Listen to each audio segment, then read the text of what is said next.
द्वारे की जय। श्री पारमहंस दयाल महाराज की जय।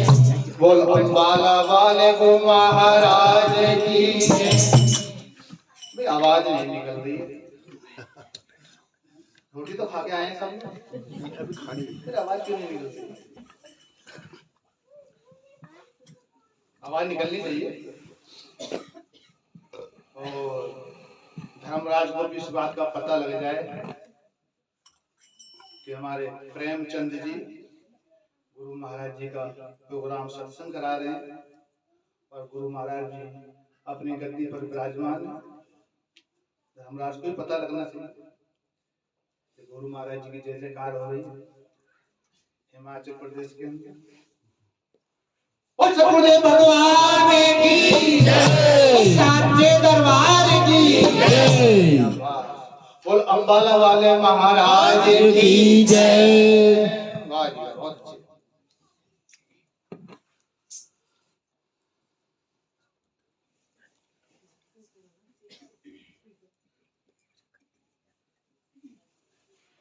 प्रेम न बाड़ी उपजे और प्रेम न हाथ बिकाए,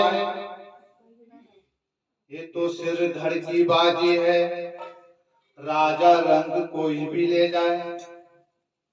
ये सिर धड़ की बाजी है, सिर देना पड़ता है। सिर का अर्थ होता है, ये सिर देना नहीं है। अगर ये सिर दे दिया तो सुमरन कैसे करोगे? सुमरन नहीं कर सकते। सिर देने का अर्थ है अपने मन की नहीं मानना, अपने मन के मध्य पे नहीं चलना, गुरु वचनों पे चलना, गुरु वचन को हृदय में धारण करना, तभी जीवन में रंग बरसेगा। मन मतंग माने नहीं जब तक दगा ना खाए। महाराज जी कहते हैं कि जब तक ये धोखा या चोट नहीं खाता है तब तक ये मानता नहीं, उसी रास्ते पे चलता रहता है। मुक्ति ऐसे नहीं होगी। मुक्ति आप लोग नहीं प्राप्त कर सकते, ये गुरु महाराज जी कराएंगे। गुरु जो आप सत्संग सुनते हैं, जितनी श्वासें इस सत्संग के अंदर ली हैं आपने, वो गुरु महाराज जी ने अपने पास रखा हुआ है। उनके खाते में जा रही है सारी श्वासें। एक एक श्वास का मूल्य चुकाएंगे गुरु महाराज जी। जिस प्रकार से द्रौपदी ने क्या था, अपनी साड़ी का, रेशमी साड़ी, कीमती साड़ी, उसका चीर फाड़ के भगवान की उंगली पे लपेट दिया था। बात क्या थी? भगवान कृष्ण गोपगाओं की बहुत प्रशंसा किया करते थे और उसी गोपगाओं के बीच में द्रौपदी का भी नाम लिया करते थे। गोपगाओं की प्रशंसा सुनते थे, करते थे, लेकिन रानियों को, जो पटरानियां थी कृष्ण भगवान की कन्हैया की, उनको अच्छा लगता था। लेकिन जब भी द्रौपदी का नाम आता था उनका मन थोड़ा ढीला हो जाता था कि ये तो हमारे सामने की बात है। और उस टाइम द्रौपदी जी भी खड़ी हुई थी भगवान कृष्ण के पास। जब भी उनका नाम आया तो मन के अंदर अजीब सा, तो ये तो हमारे सामने की बात है, इस प्रकार के उनके अंदर इनका नाम क्यों लेते हैं भगवान। तो भगवान ने लीला रची। कहते हैं फल काट रहे थे, सेब काटते समय भगवान की उंगली में चाकू लग गया। परीक्षा ली, वो दिखाना था कि देखो जिसका मैं नाम लेता हूँ ऐसे नाम नहीं लेता हूँ, उतनी ही दीवानी, प्रेम दीवानी है, मेरे सिवा इसको कुछ नहीं चाहिए।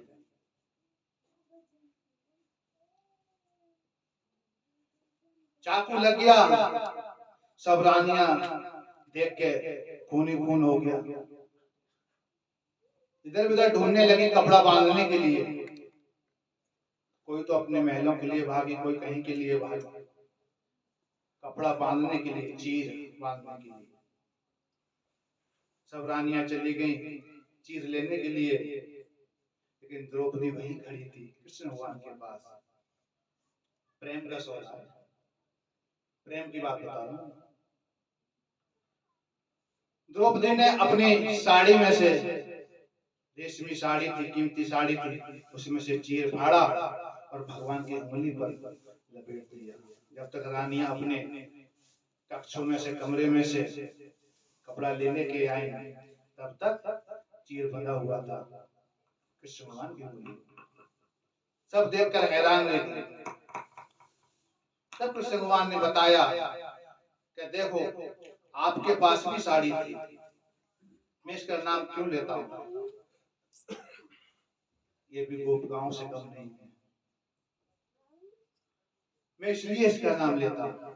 आपके पास भी साड़ी थी, आपने क्यों नहीं फाड़ के चीर बांध दी? भैया आपके पास भी थी, आपको क्यों नहीं ध्यान आया इस बात का? इसी को क्यों ध्यान आया इस बात का? तो द्रौपदी से कहा कि तूने इतनी बेशकीमती साड़ी में से ये साड़ी चीर क्यों फाड़ा? ये साड़ी तूने बेकार कर ली, इतनी कीमती साड़ी है। तो द्रौपदी ने उत्तर दिया, कन्हैया ये आपसे ज्यादा कीमती नहीं है, मेरे लिए जीवन के अंदर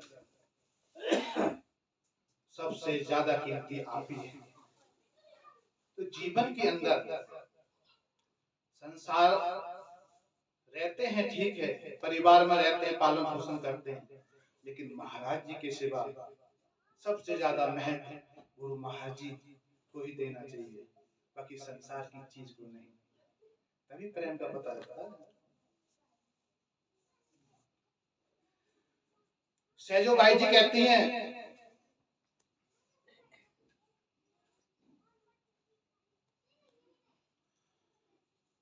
सहजो बाई कहती है, सहजो मृत्यु समय पीड़ा होए अपार, बिच्छू 1000 जो डंक लगे एक साथ।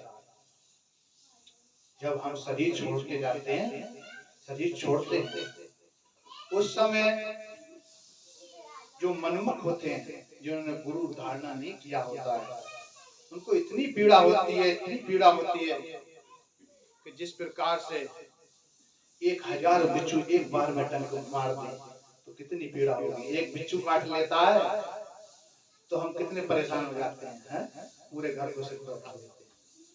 लेकिन उस समय तो 1000 बिच्छू जैसा पीड़ा आपके लिए होगी, लेकिन आप उस पीड़ा के लिए बता नहीं पाएंगे। आप उस पीड़ा के लिए बता नहीं पाएंगे, क्योंकि उस टाइम जो हमारे शरीर को चलाने वाली ऊर्जा शक्ति होती है वो खत्म हो चुकी होती है, सिर्फ तीसरे तिल में पहुंचा हुआ होता है, उस टाइम शरीर में नहीं होता। तीसरे तिल में पहुंचा हुआ होता है, शरीर में नहीं होता। हाथ पैर हिलना बंद हो जाता है, शरीर का कोई भी अंग काम नहीं करता, मुंह पे ताला लग जाता है, आंखें पत्थर की तरह हो जाती हैं। जो पूरे जीवन में कर्म किया है उस टाइम वो रील वीडियो जिसको कहते हैं ना, वो उसके मस्तिष्क में सामने घूमती है। इस प्रकार एक एक कर्म उसके लिए नजर आता है। उस समय इस नाम की जरूरत पड़ती है। ये नाम गुरुमुख क्यों बना जाता है, नाम क्यों जपा जाता है, ये उस समय काम आता है। सहजो मृत्यु समय पीड़ा हुए अपार, बिच्छू 1000 क्यों डंक लगे विशाल। इस प्रकार की पीड़ा होती है, इसलिए गुरुमुख बनने के बाद ये पीड़ा से मुक्त हो जाता है। ये पीड़ा आपको सहनी नहीं पड़ेगी, क्योंकि उस समय यमराज नहीं, गुरु महाराज होंगे आपके पास, और गुरु महाराज सारी पीड़ा को हर लेते हैं। शरीर को छोड़ते समय जीव को इतनी पीड़ा होती है, जैसे 1000 बिच्छू एक बार में डंक मारते हैं तो कितनी पीड़ा होती है। वरना तू बता नहीं सकता किसी के लिए, किसी के लिए बता नहीं सकता। ऐसे कष्ट के समय जो इस पीड़ा से मुक्त आत्मा को मुक्त करना चाहता है और सतगुरु की शरण में जाना चाहता है, तभी इस पीड़ा से मुक्ति प्राप्त हो सकती है। और कोई उपाय नहीं है इसका। आत्मा को बचावे तथा परलोक में भी साथ देवे, ऐसे मित्र कौन है? अब ये प्रश्न उठता है कि आत्मा मृत्यु के समय कष्ट से कैसे बच सकती है? आत्मा मृत्यु के समय कष्ट से कैसे बच सकती है? जिस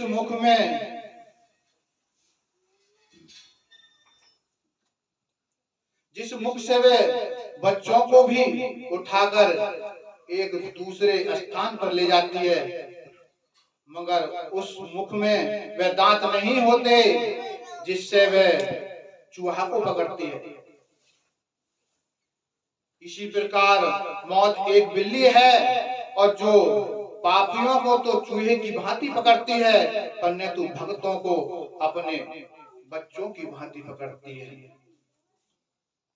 जो गुरुमुख नहीं बनते हैं, गुरु धारणा नहीं की होती है, उनको तो चूहे की भांति पकड़ती है। वही मुंह है और उसी मुख से उठा के अपने बच्चों को एक स्थान से दूसरे स्थान पर ले जाती है। किसी ने कहा ना कि मौत तो सभी को आनी है, तुम्हारा भक्ति करने का फायदा क्या है या सेवा करने का फायदा क्या है? तो संत जी ने कहा कि भक्ति करने का फायदा ये है कि मौत तो सबको आनी है, कोई नहीं बचा, ना बचेगा ना बचा सकता। लेकिन अपने भक्तों के लिए, जो दुष्ट लोग होते हैं, पापी लोग होते हैं, उनके लिए वो मौत चूहे की भांति पकड़ती है, और जो गुरु महाराज के भगवान के भक्त होते हैं, उनके लिए अपने बच्चों की भांति पकड़ती है। एक स्थान से दूसरे स्थान पर बड़ी आसानी से ले जाती है। फूल की तरह ले जाती है। इसलिए संत कहते हैं कि भाई, जब तुम आए जगत में जग हंसा हम रोए, ऐसी करनी कर चलो तुम हंसो जग रोए। ऐसी करनी सिर्फ ईश्वर का सुमरन है, सेवा है, इसी से हम बच सकते हैं। कबीरा मोहे क्या रोइए जो अपने घर जाए। कवि साहब जी कहते हैं, कबीरा मोहे क्या रोइए जो अपने घर जाए, रोना है तो उस दुष्ट पापी को रो जो जन्म जन्म भटकाए। कौन कहता है प्रेमी मर गए? कौन कहता है प्रेमी मर गए? वो उस जेल खाने से छूटे सीधे अपने घर गए। ये शरीर, ये संसार एक जेल खाना है। इससे निकलने के लिए सिर्फ एक ही दरवाजा है। वो दरवाजा है, वो परमात्मा ने, सतगुरु ने आपको दे रखा है। इस दरवाजे से, इस 84 के चक्कर से, 84 के इस घेरे से हम बाहर निकल सकते हैं। मनुष्य तन पाकर हम ईश्वर का सुमरन कर सकते हैं, सेवा कर सकते हैं। यही एक चांस है, एक दरवाजा है इस 84 से बाहर निकलने का। और कोई इस घेरे से बाहर निकलने का कोई भी साधन नहीं है।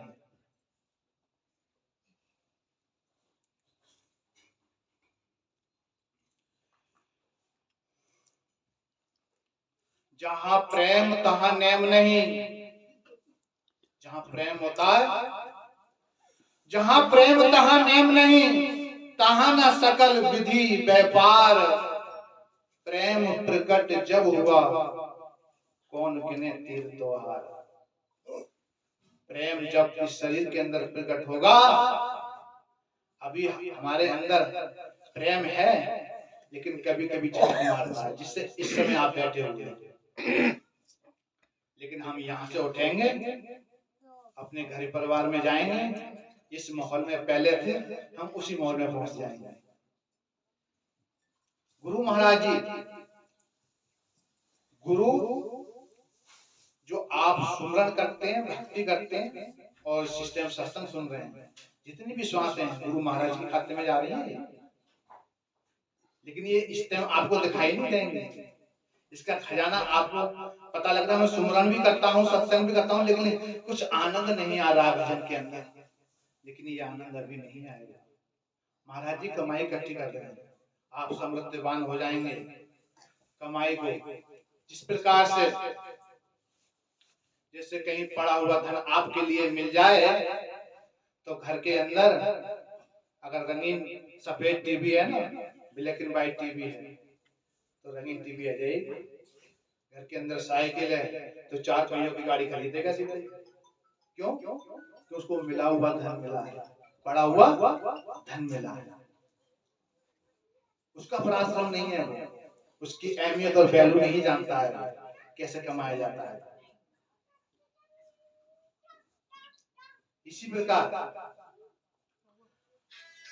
गुरु हरेक कर्म को जो आपके अंदर जो फुरने उठते हैं ना, विचार उठते हैं, इनको पूरा करते हैं। जब तक एक संकल्प भी आपके अंदर रह जाएगा, तब तक हम मुक्ति प्राप्त नहीं कर सकते। संकल्प विकल्प, इसका खत्म होना ही मुक्त है, क्योंकि ये जन्म मरण का बीज हमारा संकल्प विकल्प ही है। जो हमारे विचार उठते हैं, ये हमारे मरने का और जीने का 84 का चक्कर यही है। पहली मुक्ति तो आपको मिल गई है, गुरु धारणा कर लिया है। अब आप मनुष्य शरीर से नीचे नहीं जाएंगे। जब भी आएंगे मनुष्य शरीर में आएंगे, करोड़ों रुपए का फायदा तो आपको ये हो गया, आपको निष्जोनी में नहीं जाना पड़ेगा। क्यों हुआ? हमें कुत्ता बिल्ली नहीं बनना पड़ेगा, सांप बिच्छू वगैरह नहीं बनना पड़ेगा। जब भी आएंगे मनुष्य जन्म में ही आएंगे, और मनुष्य जन्म से ही हम ऊपर को उठेंगे। इस प्रकार से पहले जन्म गुरु भक्ति जन्म, दूसरे नाम, तीसरे में मुक्ति पद, चौथे में निधान। ये 4 जन्मों का खेल है गुरु शब्द में आने के बाद। लगातार चलता रहा, गुरु के वचनों पर चलता रहा। सतगुरु वचन वेद विश्वासा, संयम नेम सो वेद प्रकाशा। सतगुरु के वचन को जीवन में इस प्रकार से उतारना है, जिस प्रकार से हम वेद की दवाई के अंदर विश्वास करते हैं। टाइम टेबल से खाएंगे तो दवाई आपको पूरा फायदा करेगी, उसकी बात में विश्वास करना पड़ेगा, तभी आप ठीक होंगे। इसी प्रकार से सतगुरु की संतों के वचन में आपको विश्वास रखना पड़ेगा। विश्वास एक ऐसी चीज है जो पत्थर में से भगवान को प्रकट कर देता है। जब तक विश्वास नहीं होगा ना, तब तक कुछ बनने वाला नहीं है। जिस मकान की नींव ही कमजोर हो, उसके ऊपर आप मकान नहीं बना सकते। लेकिन जिस मकान की नींव मजबूत होती है, आप बेधड़क उसके ऊपर मकान बना सकते हैं कि मैंने अपने हाथ से नींव भरी है, मजबूत है। सतगुरु के वचन पे हम चलते रहेंगे इसी प्रकार से, तो अवश्य एक ना एक दिन मुक्ति को प्राप्त कर लेंगे। ये संकल्प विकल्प ही हमारे मरने जीने का बीज है। महाराज जी एक एक संकल्प के लिए, हमारा जब तक संकल्प खत्म नहीं होगा तब तक हम इस दुनिया में आते रहेंगे। मुक्ति नहीं मिल सकती हमें, क्योंकि बीज आपके अंदर है। जिस प्रकार से एक चने दोनों एक ही प्रकार के होते हैं, एक भुजा हुआ होता है, एक कच्चा होता है, लेकिन कच्चे के अंदर उगने की ताकत है। रूप एक ही है। जो मुक्त हो जाते हैं वो भी आपके जैसे हैं। संत आते हैं इस संसार के अंदर जीवों को तारने के लिए मनुष्य का रूप धारण तो करते हैं। आपकी जैसे होते हैं सकल सुगल सब वैसे ही खाना खाते हैं, लेकिन उनके अंदर यही तासीर होती है। वो इस संसार के चक्कर में नहीं आएंगे। जिस प्रकार से पानी के अंदर कमल होता है और उसके ऊपर पानी नहीं ठहरता है, इसी प्रकार के संसार से आसक्ति उनकी खत्म हो गई होती है। वो संसार की माया उनके लिए नहीं भरमा सकती, नहीं भटका सकती, क्योंकि उन्होंने उस आनंद को प्राप्त कर लिया है, उस अमृत को प्राप्त कर लिया है जो इस संसार में है ही नहीं। उसी आनंद के लिए हम, जिस आनंद को हम बाहर खोजते हैं ना, जिस आनंद के लिए हर एक मनुष्य सुखी होना चाहता है, हर एक मनुष्य सुखी होना चाहता है, कोई भी बिगड़ना नहीं चाहता, लेकिन तरीके सबके अलग अलग, तरीके गलत है। एक संतों के वचन पे चल गया, उसको तो जो सच्चा आनंद है वही प्राप्त हो गया, लेकिन दूसरा वो संसार की वस्तुओं के लिए, संसार की वस्तु में आनंद को खोज रहा है, तो उसको आनंद तो आता है लेकिन घंटा 2 घंटे के लिए। कहते हैं टेंशन बहुत हो जाती है तब दारू पीता है मनुष्य, उसकी दारू पी कर टेंशन खत्म हो जाती है। टेंशन खत्म तो हो जाती है लेकिन घंटे 2 घंटे के लिए। अरे नाम की दारू पी लेना एक बार, जो हमेशा टेंशन आएगी ही नहीं कभी जीवन के अंदर, है? नाम की कमाई भाई, तरीका गलत है, सब तरीका गलत है उसका करने का, कर्म करने का। अगर उसी तरीका को सतगुरु के संतों के वचन पे चलेगा तो मुक्ति, वही आनंद, वही तासीर, उसको जिसको खोज रहा है मन। मन कोई गलत चीज नहीं है, मन कोई गलत चीज नहीं है। जिस टाइम से पृथ्वी बनी है ये, तब से ये मन हमारे साथ लगा हुआ है। जब हम संसार में आए तब ये हमारे साथ आया है। तो उस टाइम से अब तक कितना समय हो गया होगा, कितने युग बीत गए होंगे, हैं? उस टाइम तक का आनंद ये इस दुनिया के तो लेता आया है, संसार की वस्तुओं को तो आनंद लिया है इसने, नाम का आनंद नहीं मिला इसके लिए, संसार की ही वस्तुओं को आनंद लिया है, इसलिए बार बार इधर को ही फिसल जाता है, संसार की वस्तुओं की तरफ को फिसल जाता है। और ये फिसलेगा जब तक नाम का आनंद आपके अंदर नहीं आएगा। सदा के लिए, थोड़ी बहुत देर के लिए आएगा, बैराग हो जाएगा आपके लिए, अब कुछ नहीं है संसार में, बस अब नहीं करूंगा। घंटा 2 घंटा 4 घंटे के बाद फिर वही हालत पहुंच गई, बैराग उतर गया। बैराग भी कई प्रकार का होता है। एक मंद बैराग होता है, जो आपके कहने सुनने से हम भगवान की चर्चा करेंगे, भगवान के भक्तों की चर्चा करेंगे तो बैराग हो जाता है। भाई भक्ति के सिवा कुछ नहीं, भगवान के सिवा इस दुनिया में कुछ नहीं, उसको बैराग हो जाता है। हाँ आप सत्य कह रहे हैं, लेकिन नींव मजबूत नहीं है, नींव उसकी मजबूत नहीं है, जड़ मजबूत नहीं है, और थोड़ी देर के बाद रंग उतर जाएगा, उसी कर्मों में पहुंच जाएगा जिस कर्मों में था।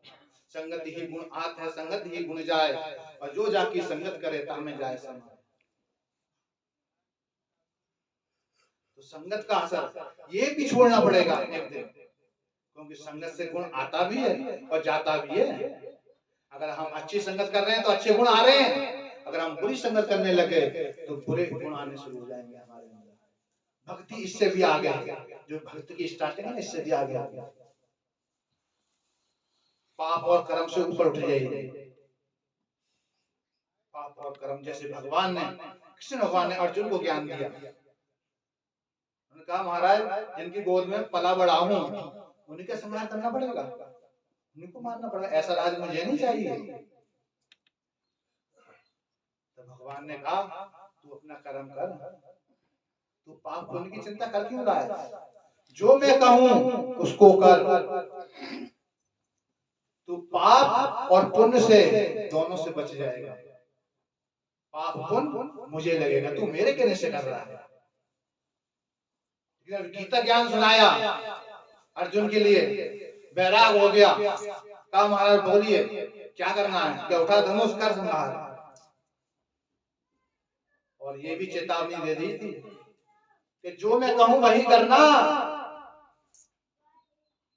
जो मैं कहूं वही करना, मेरी आज्ञा के बिना कोई कर्म नहीं करना। उसका अपराधी तू बनेगा अगर तू अपनी इच्छा से करेगा। एक जगह भूल खाई थी, जवान बेटे को गवा दिया था। एक जगह चूक हुई थी, अभिमन्यु जैसे वीर को गवा दिया था। जब कौरवों ने देखा हमारी हार हो रही है तो व्यूह चक्कर रचा, शॉर्टकट में सुना रहा हूं, व्यूह चक्कर रचा। कृष्ण भगवान को पता चल गया और अर्जुन के पास गए कि सुबह को कुछ वीर आएंगे, तू कैंप से बाहर मत निकलना, तुझे ललकारेंगे, तुझे तरह तरह की बात कहेंगे, तू कैंप से बाहर मत निकल। जब ये बात कन्हैया ने तो अर्जुन को कही तो अर्जुन ने कहा महाराज मैं क्षत्रिय हूं, तो मैं कायर नहीं माना जाऊंगा। उनकी ललकार के बाद अगर क्षत्रिय बाहर नहीं निकलता है, रणभूमि में नहीं जाता है, तो कायर माना जाएगा। क्या अच्छा होने के लिए बनाई है। भगवान ने अपना वादा पूरा किया, चेतावनी की जो मैं कहूं वही करना। उन्होंने चेतावनी दे दी, उसने उस बात को पलट दिया और कहा महाराज मैं कायर माना जाऊंगा। अच्छा जो तेरी इच्छा है वही करना। सुबह को वही हुआ, क्योंकि व्यूह चक्कर रचा हुआ और कौरवों को ये पता था एक कृष्ण भगवान एक अर्जुन ही तोड़ के जानते हैं, तो इन दोनों के लिए दूर ले जाओ, तभी कोई ना कोई पांडव मारा जाएगा, तभी हमारी जीत निश्चित है। सुबह को वही हुआ और दो चार वीर आए और अर्जुन को ललकारा है, क्या चूड़ी पहने बैठा है कैंप से, वीर है तो कैंप से बाहर निकल। बस आया, गुस्सा उठाया धनुष और बैठा रात में ले गया पीछा करता हुआ, पीछे पीछे अर्जुन आगे आगे वो योद्धा ले गए 2-4 किलोमीटर दूर की। व्यूह चक्कर रच दिया, अभिमन्यु कूद गया, अभिमन्यु को मार दिया। तो एक गलती ने ऐसे पुत्र को गवा दिया था।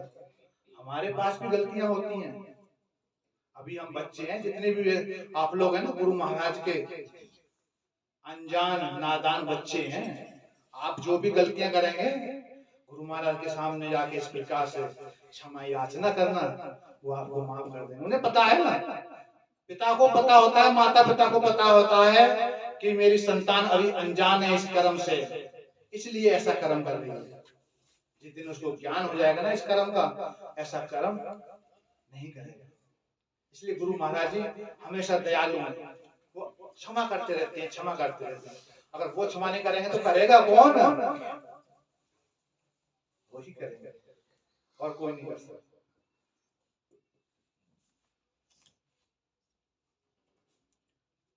एक थोड़ा सा कथा है, मैं आपको सुनाता हूँ और गुरु के ही बारे में है। गुरु में किस प्रकार की श्रद्धा रखनी चाहिए गुरुमुख के लिए। सत्संग से हमारा जीवन कैसे सफल होता है और गुरु भक्ति क्या है। सत्संग कोई कहने की बात नहीं, चीज नहीं है, जिस पे चलना पड़ता है। धीरज धर्म मित्र और नारी आपत्ति काल पर किए चाहिए। आपके अंदर कितने धैर्यवान हैं, कितने धर्म पे चलने वाले हैं, कितने परिवार वाले हमसे प्रेम करते हैं, वो आपको आपत्ति काल में ही पता लगेगा। कोई आपके ऊपर विपदा या आपत्ति आएगी ना, तभी पता लगेगा कौन कितना हमसे प्रेम करता है, उससे पहले उसका पता नहीं लगता। आपत्ति काल में इनका पता लगता है कौन मेरा है और कौन पराया है। तो परम संत श्री कबीर साहिब जी कहते हैं, सत्य कहे सतगुरु को चीने, सत्य नाम विश्वासा, कहे कबीर साधन हितकारी, और हम साधन के दासा। हम साधन के दासा। वे कहते हैं कि प्रत्येक मनुष्य को गुरु भक्ति और साधना का अभ्यास करना चाहिए।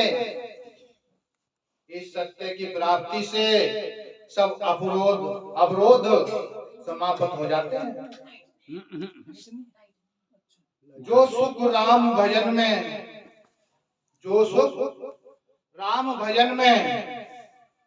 सुख नाही अमीरी में। जो सुख भगवान के भजन के अंदर, सत्संग के अंदर है, सत्संगत मद मंगल मूला, सो ही फल सिद्ध सब साधन भूला। सब साधनों की जड़ सत्संग है, जिससे सब प्रकार का सुख और आनंद प्राप्त होता है और जीवन सफल हो जाता है।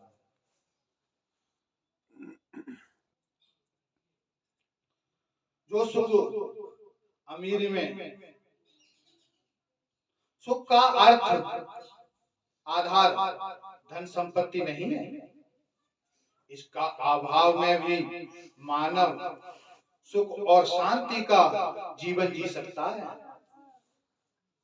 इसके अलावा भी मानव सुख शांति का जीवन जी सकता है। कहा जाता है कि चाहा गई चिंता मिटी मनुआ बेपरवाह। चाहा गई चिंता मिटी मनुआ बेपरवाह। और जिसको कुछ नहीं चाहिए वही तो शहंशाह। भगवान के जो भक्त होते हैं ना, भगवान से कुछ नहीं मांगते। जो आशिक हैं, जिनको पूरा जीवन ईश्वर अर्पण हो गए हैं, वो कुछ नहीं मांगते। वो सिर्फ एक ही चीज मांगते हैं कि हमारी नजरों के सामने ही रहना। जब मेरा दम निकले तो मेरे पास आ जाना, और कुछ नहीं चाहिए। कागा सब तन खाइयो मेरा चुन चुन खाइयो मांस। ये दो नैना मत खाइयो मुझे प्रीतम मिलन की आस। कि सब तन का खत्म हो जाए, लेकिन मेरे दो आंखें हैं, इसको मत खाना। मुझे आस है, विश्वास है, वो आएंगे जरूर, मैं उनके दर्शन करूंगा।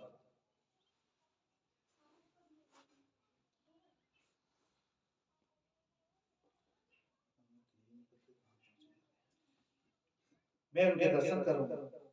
कहते हैं कि जिसको कुछ नहीं चाहिए वही शहंशाह। कहते हैं कि धरती पर सब कष्टों की जड़ वासना है।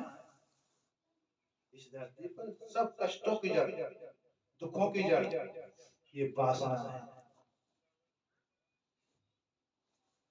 इसके मिटते ही चिंता भी समाप्त हो जाती है और शांति आने लगती है। कबीर साहिब कहते हैं, पूजा पाठ साधन कोई सुसक चीज नहीं, बल्कि इसमें आनंद है और तृप्ति है। साथ ही साथ सभी समस्याओं का समाधान भी है। जितनी भी समस्याएं हैं सबका समाधान है इस धरती के अंदर। सब रस हैं इसके अंदर, सब सुख हैं इसके अंदर। जिस सुख को आप चाहें वो सुख इस भक्ति से ही आपको मिल सकता है, नाम के स्मरण से ही मिल सकता है, और किसी प्रकार से नहीं मिला। किसी के अंदर एक सुख है तो किसी के अंदर दो सुख है, लेकिन भक्ति एक ऐसी है जिसके अंदर सभी सुखों की जड़ है।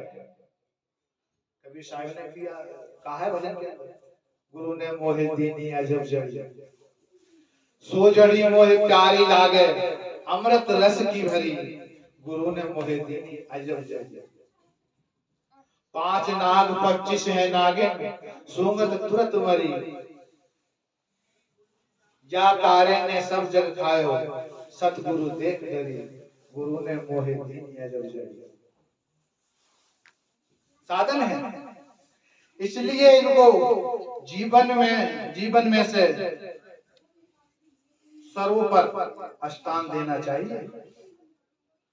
साधना के प्रति लोगों के हृदय में आकर्षण का भाव लाने के लिए उन्होंने अपना अनुभव बताया। इस पर इस घट अंदर बाग बगीचे, इसी में सृजनहारा। इस घट अंदर 7 समुद्र, इसी में 9 लाख का ताला। आपके अंदर वो खजाना भरा हुआ है, वो आनंद भरा हुआ है जो हमें अभी तक पता नहीं है। कभी सामने कहा है इस बात के लिए, लाल लाल सब कहें, सबकी गांठी लाल, पर गांठ खोल देखा नहीं, तभी तो है कंगाल। जितनी ये गांठ खुल जाएगी ना, बस आप अमीर बन जाएंगे।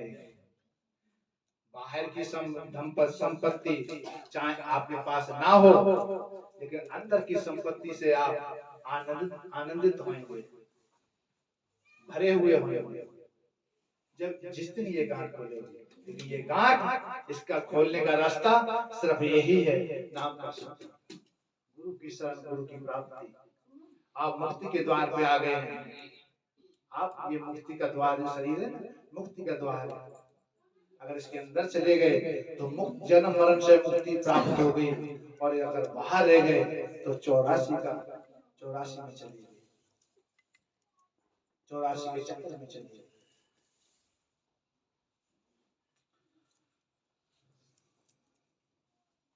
नौ लाख का तारा। गुरु के बताए हुए साधन में चलने से, ध्यान अभ्यास करने से, संत कहते हैं कि इससे दुखों का अंत होगा, अंतर में प्रकाश होगा। और गुरु भक्ति रख करके साधन पथ पर चलने वाले सभी लोगों को आंतरिक सुख, साधन की दिव्य अनुभूति होती है। अगर आपकी गुरु भक्ति सच्ची है और गुरु भक्ति में श्रद्धा विश्वास है और धैर्य निष्ठा हो, तो पत्थर की मूर्ति भी वास्तविक गुरु से अधिक सामर्थ्यवान हो जाती है।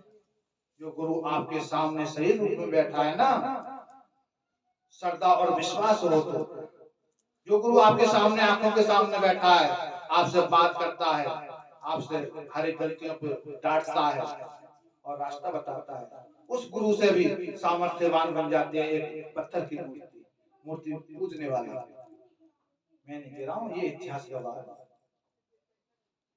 निष्ठा हो तो पत्थर की मूर्ति भी सामर्थ्यवान बन जाती है,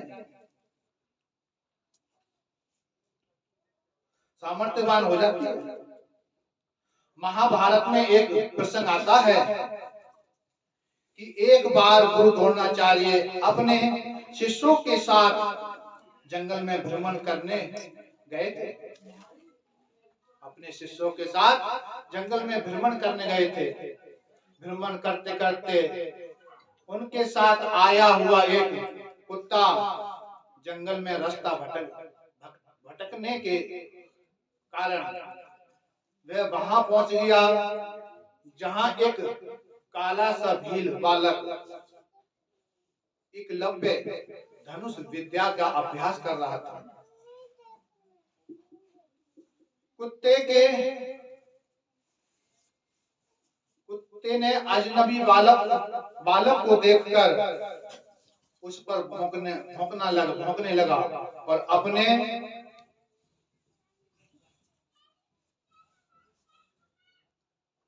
आश्चर्य में कुत्ते के भौंकने के कारण बाधा उत्पन्न होने से एकलव्य ने इस कुत्ते का मुंह तीरों से भर दिया।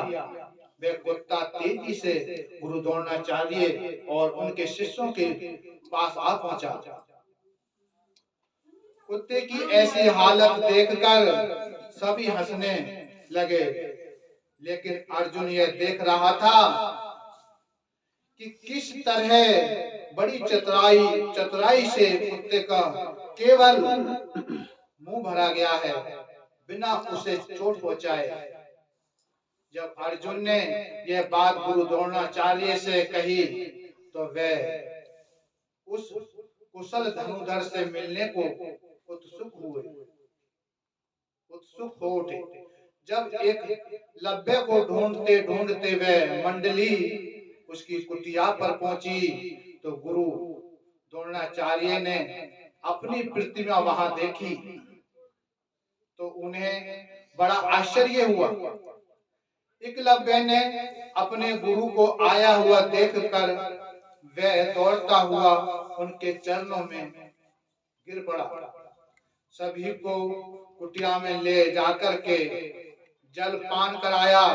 सभी यह जानने को उत्सुक थे कि आखिर उसने कुत्ते का मुंह तीरों से किस प्रकार भर दिया। एकलव्य ने उन्हें बताना शुरू किया। बहुत समय पहले की बात है, मैं आपके पास अपनी धनुर्विद्या सीखने की तीव्र इच्छा लेकर के पहुंचा था, किंतु आपने मुझे यह कहकर के टाल दिया कि तुम्हें इसकी आवश्यकता नहीं और आज राज परिवार के साथ तुम्हें बिल्कुल धनुर्विद्या सीखने का अधिकार भी नहीं है। अतः मैं निराश होकर चला आया, किंतु मेरे मन में धनुर्विद्या सीखने की उत्कंठा से इच्छा और लगन थी। अतः मैंने आपकी मिट्टी की प्रतिमा बनाना शुरू किया और इसी के समक्ष अपनी धनुर्विद्या सीखना आरंभ किया। मुझे ऐसा लगता था कि आप श्रव्य आकर के मेरी गलतियां मुझे बताते हैं और मुझे सिखाते हो। एकलव्य की गुरु द्रोणा के प्रति ऐसी निष्ठा और समर्पण को देख करके सभी शिष्य आश्चर्य से एकटक उसके चेहरे को ताक रहे थे। साथ ही एक ओर से सभी उसकी भूरी भूरी प्रशंसा कर रहे थे, तो दूसरी ओर उसकी धनुर्विद्या के सामने अपनी धनुर्विद्या को छोटा देख करके अर्जुन का दिल जल रहा था। चुपके से अर्जुन ने अपने गुरु से कहा, गुरुदेव, आपने तो मुझे वचन दिया था कि आपके शिष्यों में मेरे समान दूसरा कोई भी धनुर्धारी नहीं होगा। गुरु द्रोणा ने इशारे से उसे समझा दिया और अपनी कहानी सुनाने के पश्चात एकलव्य गुरु द्रोणा से कहने लगा, गुरुदेव, आपकी कृपा से ही मैं इतना श्रेष्ठ धनुर्धर बन सका हूं। मुझे आज्ञा दीजिए, मैं आपकी क्या सेवा कर सकता हूं। गुरु द्रोणाचार्य ने मौका देखकर अपने वचन की खातिर गुरु दीक्षा का प्रसंग सामने रख दिया और कहने लगे, इस ऋण से मुक्त होने के लिए तुम्हें अपने दाहिने हाथ का अंगूठा हमें देना होगा। एकलव्य ने बिना किसी हिचकिचाहट के अपने दाहिने हाथ का अंगूठा काट करके गुरु द्रोणा के चरणों में अर्पित कर दिया और उसके इस समर्पण, त्याग और गुरु के प्रति ऐसी निष्ठा के कारण आज के इतिहास में अमर हो गया है। प्यारे सज्जनों, गुरु के प्रति निष्ठा और प्रेम ही सब कुछ है। परम संत श्री कबीरदास जी कहते हैं कि कबीरा प्याला प्रेम का अंतर दियो जलाए, रोम रोम से रम रहा और अमर कहलाए। कबीरा बादल प्रेम का हम पर बरसों आई, अंतर भीगी आत्मा हरी भई बन राई। कबीर साहिब जी कहते हैं कि प्रेम का प्याला पी पी करके हम धन्य हो गए। इस बादल रूपी प्रेम की वर्षा में स्नान करके कबीर की आत्मा तृप्त हो गई। उसका मन आनंद विभोर हो गया है, विभोर हो गया। वो कहते हैं कि प्रेम और निष्ठा ही सब कुछ है। इसी के आधार पर व्यक्ति एक दूसरे के साथ अपने इसी आधार पर व्यक्ति साथ अपने बंधुत्व की भावना को जागृत कर सकता है। और आज के परिवेश में इसी बंधुत्व की भावना के प्रसार की नितांत आवश्यकता है। परम संत कबीर साहिब की वाणी आज भी हमें सत्य उपदेश दे रही है कि संसार में कामयाब होने का एकमात्र मार्ग है निष्ठा, विश्वास, प्रेम, और यही गुरु भक्ति का मूल मंत्र है। प्यारे सज्जनों, गुरु पर पूर्ण श्रद्धा और विश्वास रख करके साधना अभ्यास करने से समस्त मनोरथ पूरे होते हैं। और गुरु की सच्ची भक्ति में स्वार्थ नहीं, समर्पण होता है। मन में बसी गुरु भक्ति कभी बिछड़ती नहीं, क्योंकि यह मोह नहीं, ये मोक्ष की ओर ले जाती है। गुरु चाहे जहां भी रहें, बस हमारी भावना और श्रद्धा उनके चरणों में सदैव बनी रहे, सदैव बनी रहे। तो ये है गुरु का। गुरु जो होते हैं देहधारी नहीं, देहधारी नहीं। ऐसा देहधारी मान लिया जाए, देहधारी भी होते हैं, तो क्या देहधारी गुरु आपके साथ संग रह सकता है? नहीं रह सकता। इसका अर्थ तो ये हुआ कि गुरु देहधारी नहीं हो सकता।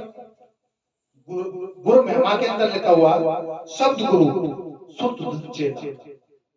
गुरु महाराज जी ने लिखा शब्द जो कण कण में व्यापक है, जर्रे जर्रे में मौजूद है,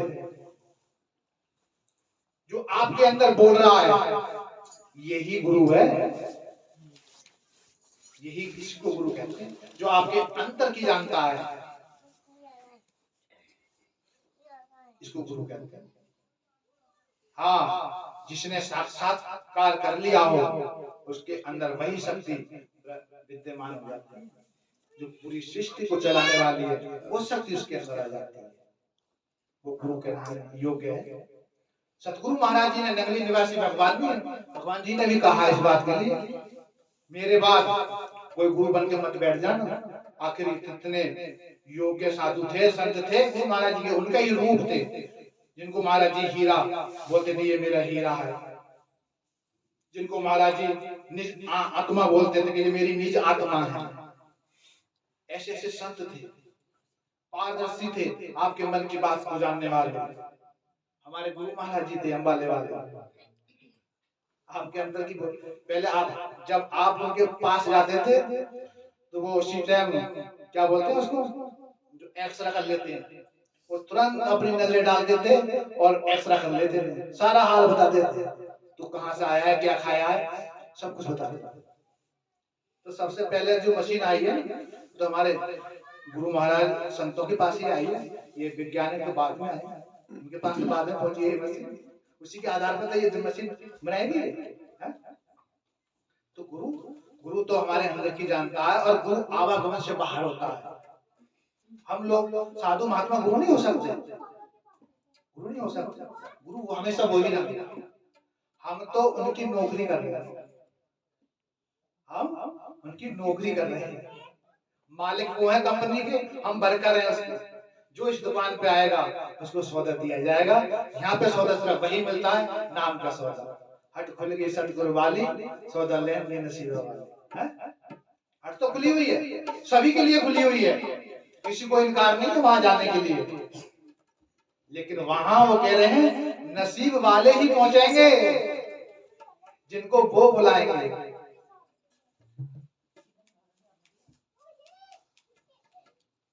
भजन में दरबार में सच्चे सतगुरु के दुख दर्द मिटाए जाते हैं, उसमें भी कहा उन्हीं को सदे से जाते हैं और वही बुलाए जाते हैं। आप लोग सब गुरु महाराज जी के बुलाए हुए हैं, संदेश से गए हैं आपके पास, तभी आप पहुंचे हैं। गुरु महाराज जी की कृपा दृष्टि इसी प्रकार से हम भजन सुमरन सेवा भाव से प्रेम से, किसके अंदर राग द्वेष नहीं होना चाहिए।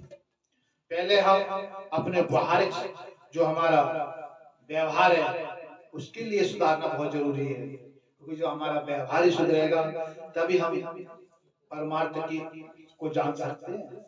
हमारा व्यवहार सही नहीं है तो हम परमार्थ को कभी नहीं कर सकते और नहीं जान सकते।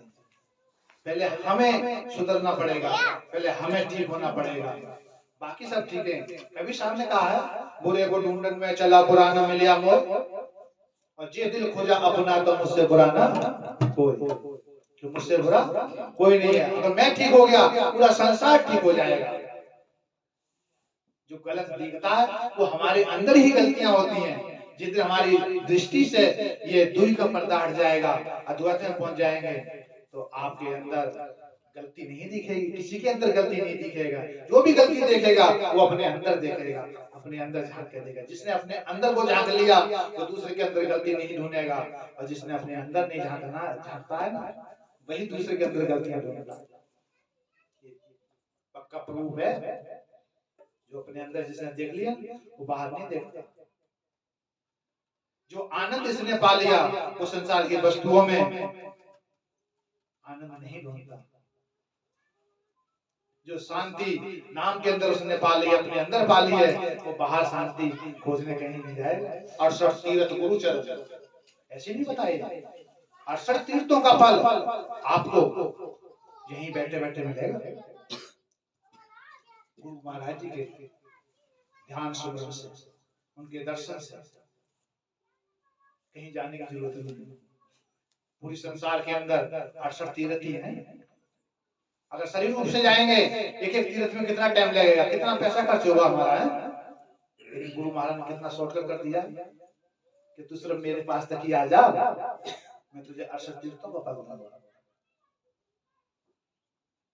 तीर्थ नहाई एक फल, संत मिले फल चार, और कहें कबीर सतगुरु मिले अनंत फल, कहें कबीर विचार। तो आप लोगों को सबको गुरु महाराज जी मिले हुए हैं, सतगुरु मिले हुए हैं, और सत्संग जो सुनते हैं उनको तो फल मिलते ही मिलता है, और जो उस पर चलते हैं उनको भी। लेकिन जो कराता है सत्संग उनके लिए सोने के ऊपर सुहागा होता है। जिस प्रकार से समझना, उनके कारण आज इतनी गुरु महाराज की रूहों के लिए आत्मिक खुराक मिली है। सत्संग तो एक भगत नहीं कराया, लेकिन उनके कारण आप सबके लिए आत्मिक खुराक मिली है। जो आत्मा का भोजन, शरीर का भोजन अन्न होता है, आत्मा का भोजन अन्न नहीं। सत्संग सुमरन सेवा ये आत्मिक भोजन होता है। इससे हमारी आत्मा बलवान होती है, उसके अंदर नई ऊर्जा आती है, भक्ति मार्ग पर चलने के लिए उस पर एक नई ताकत आती है उसके अंदर। सत्संग इसलिए जरूरी होता है। जब जब आपके मनोविचार या भाव कम होंगे तब तक सत्संग हफ्ता या महीने में सुनने इसलिए ही कहा जाता है। वो हमेशा नई ऊर्जा के साथ सुमरन करेगा, नई ऊर्जा उसके अंदर आएगी, नई ताकत उसके अंदर आएगी सत्संग सुनने से। इसलिए सत्संग कहा जाता है। सत्संग में जाना बहुत जरूरी है गुरुमुखों के लिए। लेकिन जो ध्यान अवस्था से ऊपर उठ गए हैं ना, उनको इसकी जरूरत नहीं पड़ती। वो तो सब कुछ है। जैसे कि गोपियों ने कहा है उद्धव से कि ये तो प्रेम की बात है उद्धव, बंदगी तेरे बस की नहीं है। यहाँ तो सिरदे के होते हैं सौदे, आशिकी इतनी सस्ती नहीं है। अरे प्रेम वालों ने सब वक्त पूछा, इनकी पूजा में सुन ले उधो। अरे यहाँ तो दम दम में होती है पूजा, सिर झुकाने तक की फुर्सत नहीं है, ये कौन सी भक्ति है। हम एक दिन वहीं पहुंचेंगे, इसी अवस्था में पहुंचेंगे कि ज्योत यहाँ प्रकट हो जाती है। यहाँ पे दोनों आंखों के बीच में उस ज्योत को प्रकट करने के लिए सुमरन सेवा सत्संग करना पड़ता है। आप भजन कर नहीं रहे हैं, आप सत्संग सुन के चल रहे हैं, कोशिश कर रहे हैं चलने की, पूर्ण रूप से नहीं, लेकिन उस दिन एक दिन वो आएगा आप पूर्ण रूप से यहाँ से नीचे ही नहीं उतरेंगे, यहाँ से नीचे नहीं उतरेंगे। इस प्रकार से उस दिन आपका सत्संग और पूजा पाठ सब गुरु महाराज को मंजूर हो जाएगा, प्रसन्न हो जाएंगे। तब वो खजाना इस प्रकार से लौट देंगे। आपने जितनी भक्ति करी है ना, जितना भी सत्संग सुना है, वो आपकी झोली में लौट देंगे। ले संभाल इसके लिए, क्योंकि वो उस टाइम समझदार हो जाता है। संसार की वस्तुओं का ज्ञान करने से समझदार नहीं कहा जाता। जो भक्ति मार्ग में शब्द और शुद्ध का सुमरन करता है वो होशियार होता है। अरे दुनिया तो है काल की और भजन करते हैं हम दयाल का, इसलिए उसको चिढ़ होती है। जो खा रहा है मेरा गुण गा रहा है दयाल का, इसलिए उसको परेशानी होती है। लेकिन ये गुरु महाराज से उसने मांग रखा है। जिस टाइम हम नामदान लेते हैं ना, तो रजिस्टर लेके भाई खाता लेके गुरु महाराज सामने पहुंच जाता है। तो महाराज इतना बिल है, इसके ऊपर सोच समझ के हाथ पकड़ना। तो महाराज जी कहते हैं तेरा जो कर्जा है ना, ये किस्तों के द्वारा चुका दिया जाएगा। किस्त क्या है? 10 मिनट 15 मिनट जितना भी है भजन सुमरन करना, सेवा करना, सत्संग सुनना, ये उसकी किस्त है। जब ये करना बंद कर देता है, सुमरन करना बंद करता है, सत्संग सुनना, सत्संग में जाना बंद कर देता है और सेवा करनी बंद कर देता है, तब वो गुरु महाराज जी के पास जाता है। गुरुमुख के पास नहीं आता, वहां से आगे लेता है गुरु महाराज के पास। क्योंकि इसके जो गुरुमुख होते हैं ना, ये काल की हद से बाहर होते हैं, ये गुरु दायरे के अंदर आ जाते हैं। काल दायरे के अंदर नहीं रहते, गुरु दायरे के अंदर जाते हैं। और गुरु दायरे के अंदर काल पग नहीं रखता, पैर नहीं रख सकता। इस पे गुरु की नजर पड़ गई है, उसको काल नहीं खा सकता।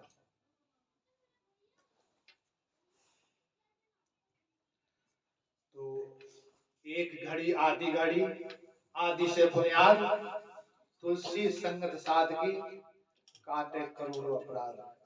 तो सत्संग तो घड़ी दो घड़ी का ही बहुत होता है, जिसमें चलने की जरूरत है। पहले अपना व्यवहारिक जो जीवन है उसमें परिवर्तन लाइए, धीरे धीरे तभी आपका मन भजन सुमरन के अंदर लगेगा।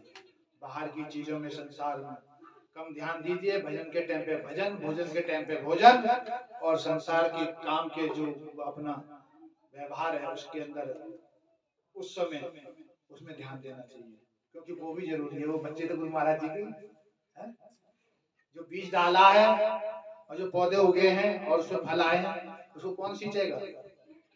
वो माली तो सिंचेगा, और जो माली सिंचेगा तो उसी में से तो भक्त पैदा होते हैं। गुरु महाराज जी अपने लोगों को गुरुमुख घरों में तो भेजते हैं। तो आप जो है इसी जन्म से नहीं है, 7 जन्म का जब पुण्य इकट्ठा होता है तब संत सतगुरु का दरबार मिलता है। 7 जन्म का कहते हैं ये खिड़की है, ये मौका है, ये मनुष्य शरीर जो मिलता है। 184 के बाद एक बार परमात्मा अपनी इच्छा से मनुष्य शरीर में भेजता है। 184 होने के बाद अगर इसमें भी परमात्मा की भक्ति नहीं करी, फिर 184 में जाना पड़ता है। फिर मनुष्य जन्म मिला या नहीं मिला ये कुछ पक्का पता नहीं है। कार्य इस चांस को नहीं गवाना चाहिए, अगर ये चांस गवा दिया तो दूसरी बार मिलना मुश्किल पड़ जाएगा। तो बोल मेरे गुरु महाराज की जय। हाँ जी भगत जी। हाँ जी अभी है, थोड़ी देरी है। हाँ जी। अच्छा चलो तो फिर तुम्हारी देरी